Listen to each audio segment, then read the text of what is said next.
gave us Christmas.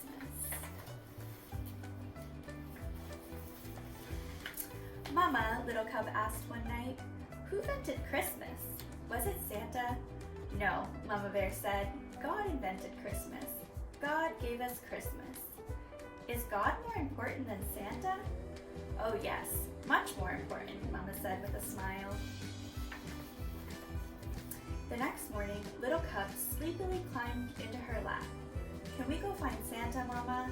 He lives around here someplace, I think. Santa is hard to find, said Mama, but we can go find God. God is everywhere. Yahoo! Cried Little Cub. I didn't know we could find God. Oh yes, Mama said. We can always find God. Little Cub looked over her shoulder and whispered, can we leave them at home? Yes, Papa will watch the little ones. You and I can go alone. Will we go find God? I will see how he gave us Christmas? Yes, Little Cub, you shall see how God gave us Christmas. The next morning, Little Cub and Mama filled their packs, kissed their family goodbye, and set off to find God and see how he gave them Christmas. They walked to the top of one mountain and down the next and up another mountain where they set up camp.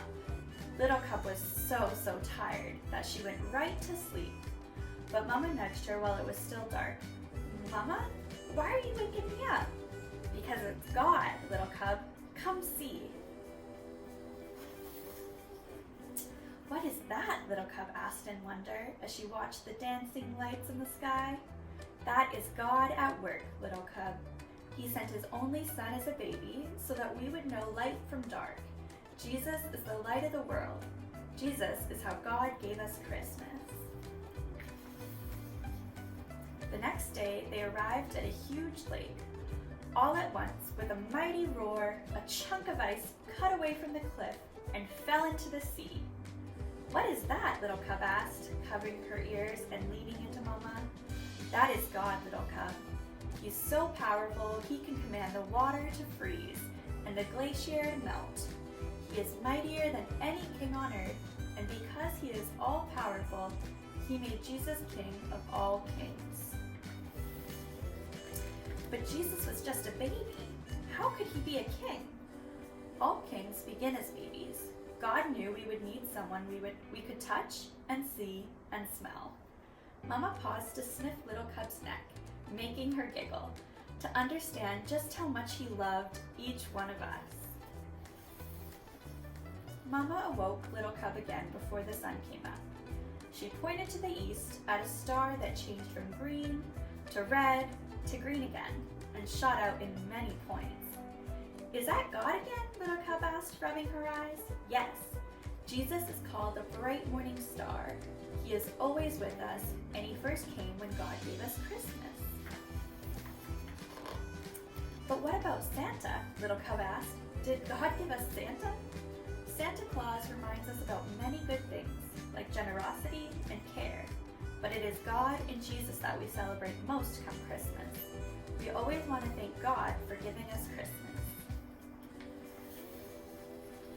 On the way home, Mama Bear stopped by a tiny flower peeking up from the hard, frozen ground. Oh, you are too early, little flower, she said.